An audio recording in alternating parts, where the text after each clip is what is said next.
ఎలాంటి మినపప్పు అవసరం లేకుండా ఇన్స్టెంట్గా 10 నిమిషాల్లో ఈ దోశ చేసేసుకోవచ్చు. చాలా అంటే చాలా మెత్తగా ఉంటుంది. ఇంటిల్లిపాది ఇష్టంగా అయితే తినేస్తారు. మరి ఈ దోశ ఎలా ఏంటనేది మీకు చూస్తేనే కదా అర్థమవుతుంది. లేట్ ఎందుకు, ఇంకా వీడియోలోకి వెళ్ళిపోదాం పదండి. ఒక బౌల్ అయితే తీసుకొని అందులోకి 2 కప్పుల బియ్యాన్ని అయితే వేసుకుంటున్నాను. ఇలా 2 కప్పుల బియ్యాన్ని అయితే వేసుకోవాలి. ముందుగా ఈ బియ్యాన్ని బాగా కడిగేసుకుందాము.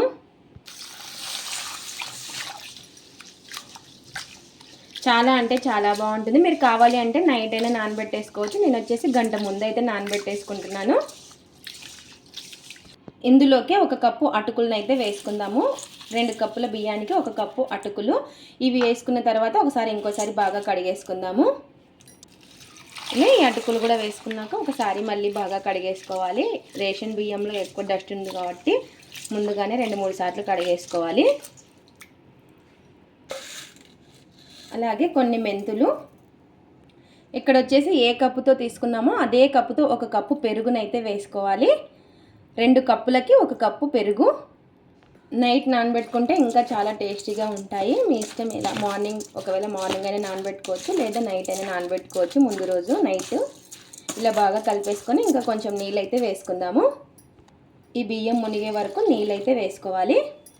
ఇలా మునిగే వరకు వేసేసుకొని 1 గంట పాటు రెస్ట్ అయితే ఇచ్చేద్దాము. ఇందులోకి ఇప్పుడు చట్నీ అయితే చేసేసుకుందాం.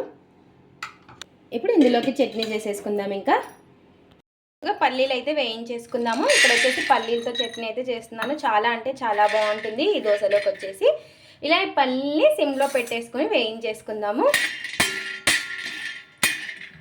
ఇలా పల్లీలు బాగా వేగిన తర్వాత తీసి ప్లేట్లు అయితే పెట్టేసుకుందాం.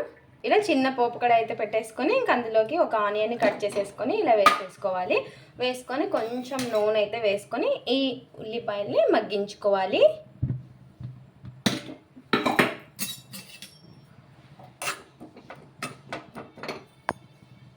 ఇలా ఉల్లిపాయలు బాగా వేగిన తర్వాత ఇంకా ఆఫ్ చేసేసుకోవాలి. ఇప్పుడు ఒక మిక్సీ జార్ అయితే తీసేసుకొని వేయించుకున్న పల్లీలు, అలాగే మనం వేయించి పెట్టుకున్న ఉల్లిపాయని వేసేసుకోవాలి.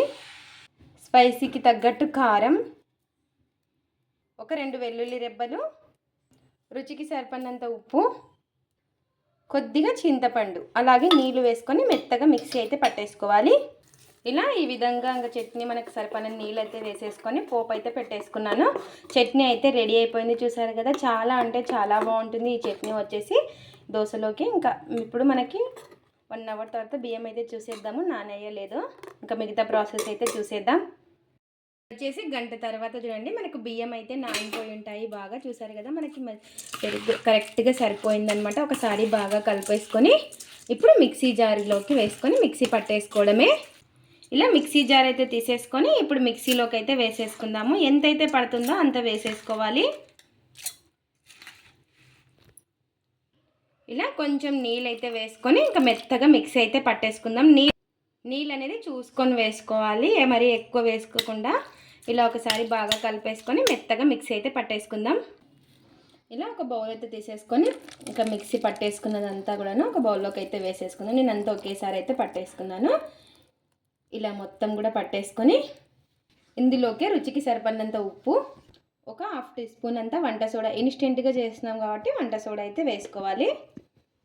ఇలా మొత్తం కూడా ఒకసారి బాగా కలిపేసుకుందాం. ఈ పిండిని వచ్చేసి బాగా మెత్తగా మిక్సీ పట్టేసుకోవాలి. ఇలా ఈ విధంగా బాగా కలిపేసుకొని ఇలా ఈ విధంగా మనం దోశ పిండిని ఎలా కలుపుకుంటామో నీళ్ళు అనేది చూసుకొని వేసుకొని కలుపుకోవాలి. ఇంకా ఇక్కడ వచ్చేసి పెన్నం అయితే వేడెక్కింది. వేసేసుకోవడమే. కొన్ని నీళ్ళు అనేది వేసేసుకొని ఒకసారి వేసుకునే ముందు పిండిని కలిపేసుకొని ఇలా ఒక గరిట పిండిని వేసుకోవాలి. వేసుకొని ఈ విధంగా కొంచెం ఇలా స్ప్రెడ్ చేసేసుకోవాలి. చూసారు కదా, మనకి ఇన్స్టెంట్గా అయినా హోల్స్ అనేవి ఎలా పడుతున్నాయో. కొంచెం వంట సోడా వేసుకుంటే చాలా బాగా వస్తాయి. కొంచెం నూనె వేసుకుందాం పైన. ఇలా నూనె వేసుకొని ఒక సైడ్ బాగా కాలిన తర్వాత ఇంకో సైడ్ అయితే తిప్పేసుకుందాం. చూసారు కదా ఎంత ఈజీగా వస్తున్నాయి. ఇప్పుడు ఇటు సైడ్ తిప్పేసుకుందాము. ఇలా 2 వైపులా బాగా కాల్చుకొని తీసేసుకోవడమే. ఒక గరిట పిండి అయితే వేసేసుకొని ఇలా 2 వైపులా బాగా కాల్చుకొని తీసేసుకోవాలి. ఇలా 2 వైపులా బాగా కాలిన తర్వాత ఇంకో సైడ్ అయితే తిప్పేసుకుందాము. చూసారు కదా ఎంత ఈజీగా వస్తున్నాయి. ఇప్పుడు ఇటు సైడ్ తిప్పేసుకుందాము. ఇలా 2 వైపులా బాగా కాల్చుకొని తీసేసుకోవడమే. ఇలా 2 వైపులా బాగా కాల్చుకొని తీసేసుకోవడమే. ఇలా కొంచెం స్ప్రెడ్ చేసేసుకోవాలి. ఇలా ఈ విధంగా బాగా కొంచెం కాలిన తర్వాత ఇంకా కొంచెం నూనె అయితే వేసుకొని మరి ఇటు సైడ్ అయితే తిప్పేసుకోవాలి. చూసారు కదా ఎంత ఈజీగా వస్తున్నాయో. నార్మల్ దోశల కంటే చాలా అంటే చాలా బాగుంటాయి. మనం గంట ముందు నానబెట్టుకుంటే చాలు. ఇలా రెండు వైపులా బాగా కాల్చుకొని తీసేసుకోవడమే. ఇలా బాగా కాలిన తర్వాత ఇంకా తీసేసుకోవడమే దోశలు వచ్చేసి. చూసారు కదా ఎంత బాగున్నాయో. నోట్లో పెట్టుకుంటే కరిగిపోయేలా ఉంటాయి. ఇప్పుడు మరి కొంచెం వాటర్ అయితే వేసుకున్నాం దోశ చేసి. ఇప్పుడు పెద్దగా అయితే వేసి చూపిస్తాను. మీకు నచ్చినట్టు సెట్ దోశ కావాలంటే సెట్ దోశ, క్రిస్పీగా కావాలి అంటే క్రిస్పీగా కూడా వస్తాయి ఈ దోశలు. ఇలా కావాలంటే పెద్దగా కూడా వేసుకోవచ్చు. పైన కొంచెం నూనె అనేది వేసేసుకొని ఇలా ఇంకా రెండు వైపులా బాగా కాల్చుకొని తీసేసుకోవడమే. మీకు నచ్చిన విధంగా వేసేసుకోవచ్చు. ఇలా బాగా కాల్చుకొని తీసేసుకోవడమే. ఇంకా ఎంతో టేస్టీగా ఉండే పెరుగుతో దోశలు అయితే రెడీ అయిపోయాయి. ఇప్పుడు చట్నీ అయితే టేస్ట్ చూసేద్దాం. చట్నీలోకి ఇలా కావాలంటే ఇలా మీడియం ఫ్లేమ్లో పెట్టేసుకుంటే ఈ దోశలు చాలా క్రిస్పీగా కూడా వస్తాయి. ఇక్కడ వచ్చేసి సెట్ దోశ చూడండి. చూసారు కదా ఎంత బాగున్నాయో. చాలా అంటే చాలా బాగా వచ్చాయి. నోట్లో పెట్టుకుంటే కరిగిపోయేలా ఉంటాయి ఈ దోశలు ఇన్స్టెంట్గా. మీరు కూడా ఒకసారి ఈ విధంగా ట్రై చేయండి. ఇది ఫ్రెండ్స్ ఇవాల్టి వీడియో. మా వీడియోస్ కనుక మీకు నచ్చినట్టయితే లైక్ చేయండి, షేర్ చేయండి, కామెంట్ చేయండి, సబ్స్క్రైబ్ చేసుకోండి. స్కిప్ చేయకుండా పూర్తి వీడియో చూడండి. చూసిన వాళ్ళు ఒక లైక్ అయితే చేయండి. పెరుగుతో దోశలు ట్రై చేసి ఎలా వచ్చాయో కామెంట్ అయితే పెట్టండి. Thanks for watching. Bye bye.